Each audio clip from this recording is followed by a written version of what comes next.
research, and from what I understand, you're a Lynchburg native, and I was just wondering what it's like now to be back the head coach at the hometown college. Exciting, probably weird at the same time. You know, I haven't been home in so long, and you know, it still kind of has a feel that I'm visiting quite a bit. But it's very exciting, you know, to be back in my hometown. I'm married with 2 little kids, so my parents have a chance to see them more often. You know, it's great to see a lot of people that I haven't seen for a long time, and you know, it's just exciting to be back home. Yes. And also, from what I researched, you have had quite a career playing. You are a 2-time All-American and the ODAC Player of the Year your senior year at Roanoke, after which you put up some pretty impressive numbers for 3 years playing in Europe. So I was just wondering, what made you stop playing and start coaching? That's a good question. Sometimes I wonder that myself sometimes. But, you know, I always wanted to coach. I knew that even when I was in school. And I just kind of came to a crossroads when I was playing overseas. I had an opportunity to come back home and start coaching. So it was one of those decisions, you know, do I keep playing, or is it, you know, time to get your career started? And I had seen a lot of guys kind of overseas who had been over there for, you know, 15 years, you know, being steady, and that's all they had was playing hoops and nothing else really going for themselves. So, you know, I always said to myself, I didn't want to be that guy.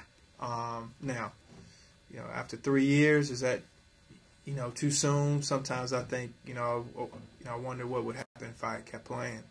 But obviously, it all worked out for the best for me. It was a great decision. I got my coaching career started, and it wasn't a bad one. I don't think I could have went wrong either way. I just, you know, I felt like it was time for me to. It was the right situation and the right time to get my coaching career started. Yeah, and like you said, you've already had 10 years in this coaching business now. The 5 at East Tennessee State and the last 5 at Penn State. Right. And out of those 10 years of assistant coaching work, what do you think has gotten you the most ready to be a head coach now? I think just those 10 years of coaching different levels. I mean, if I look back kind of my playing career and coaching career, I've kind of spanned, you know, a little bit of everything in terms of areas and levels. You know, I played Division III basketball. I got a chance to, you know, experience professionally the ranks of being a professional, and coaching at the Division III ranks, and kind of coaching at what we would call a mid-major level, as well as coaching at the highest level. So I'm hoping, you know, just, you know, having that experience of coaching all different levels and really just seeing and being around the game at different levels and different perspectives, I'm hoping will help me, you know, as a, you know, use all those aspects, even when I played, you know, to hopefully try to, you know, mold and build what I'm trying to do here. And, well, I'm sure you know you're coming to a team that was only 3-22 last season, and they went 1-17 in the ODAC conference. So, just wondering, what would you say is your realistic goal coming into the season? You know, I don't really want to put a number on what, in terms of wins and losses. I think my biggest goal and my staff's biggest goal is really to try to kind of change the mindset and really kind of build a winning attitude, and hopefully just play the game the way I would like to see us play it. And, you know, let's play as hard as we can, play together, be the most unselfish team in the country, and execute. And I feel like if we can accomplish those things, I think the wins and losses will take care of itself. Now, I really don't want our guys to get caught up in how many wins and losses we have. I want us to be more concerned with how we're going to play and make sure we're doing that night in and night out. And if there is one thing that you would like to bring just this year at least, what would that thing be to the team? I'm hoping we can bring some excitement, you know, back to Lynchburg. You know, all the other sports on campus are doing phenomenal. And, I want to try to follow along those guys and really just try to keep that excitement going with what, the other programs have done. So, really the one term I want to use is excitement. And I think, to answer that question can go back to what I said previously in terms of how we want to play. Right. If we're playing as hard as we can and playing with a lot of energy, I'm hoping that's going to bring some excitement back to Lynchburg. And when you are coming in this season, are you going to take into consideration starters from last year, or is everyone starting on a clean, competitive slate? I think everyone's going to start at a clean, competitive slate. And, because I don't want to, I haven't seen these guys play in a game situation live. So, I want to go in it with a clear mind. Everybody starts at ground zero. And I think everyone is going to have to prove themselves, to play. And I don't want guys to get caught up in what they did last year. And I don't want to get caught up with guys, who didn't do much last year. Because, again, this is a whole new year. We've kind of thrown out the term, this is a new day. So, I'm hoping that's where we're going to start in terms of, everybody starting at the same level. Everybody's going to have to prove themselves, and then we'll just go from there. And the team last year, they were outscored by an average of 18, and they gave up 85 a game. So you put a stronger emphasis on defense to keep games close this year and give a better shot of winning? Absolutely. I mean, that's going to be the emphasis from day one, is improving defense and rebounding. And we're going to spend a lot of time on that. Obviously, I think that's the ways you win games is defense and rebounding. And, with the stats that you pulled up, I'm well aware of, our issues with that last year and in the past. So we've got to, that's something we got to hang our hat on every night. And I think that's something we can control ourselves every night. There's going to be nights where we're not shooting the basketball well.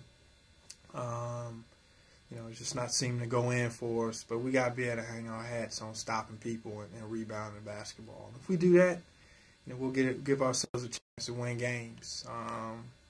If we can't shore that up, it's going to be a long year. So what's the best thing about it, in talking to players from last year, they all realize that's what we need to work on and need to improve. So I think that's a big step, and knowing that, everybody realizes that's what we have to improve on. So from day one in practice, that's what we're going to have to emphasize.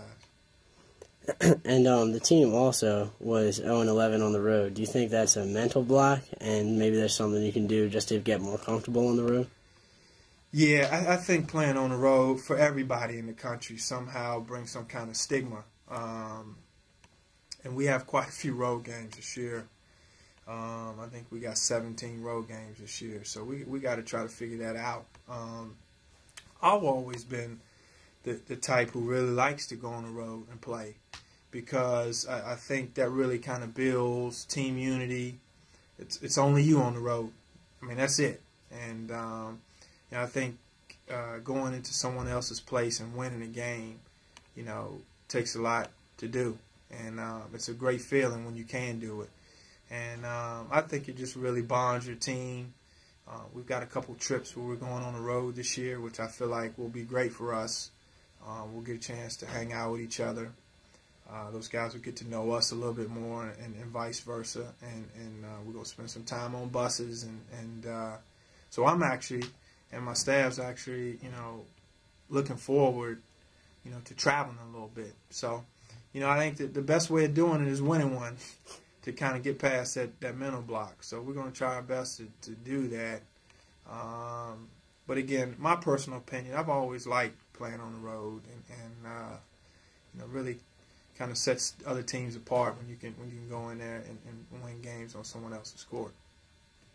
And just what is your overall record during your coaching tenure here at Lynchburg College? Like, what do you wish to achieve, whatever how long time it is?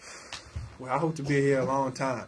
Again, this is my hometown, so I'm hoping to hold up shop here for a long time. And I just want us to be competing for ODAC championships and being a team that makes it to the NCAA year in and year out, and hopefully we can build us a championship caliber team where maybe we can compete for a national championship. I think we're in an awesome place in the fact that we're an hour down the road from where they actually play the national championship. So we will have a chance to really kind of set that as a goal and see what that's all about. When we play our conference tournament in the same building.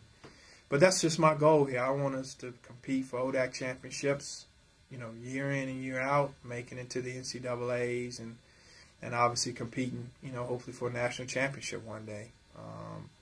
But I think, like I mentioned before, our first step is to we got to change the mindset. We got to get ourselves into a winning attitude.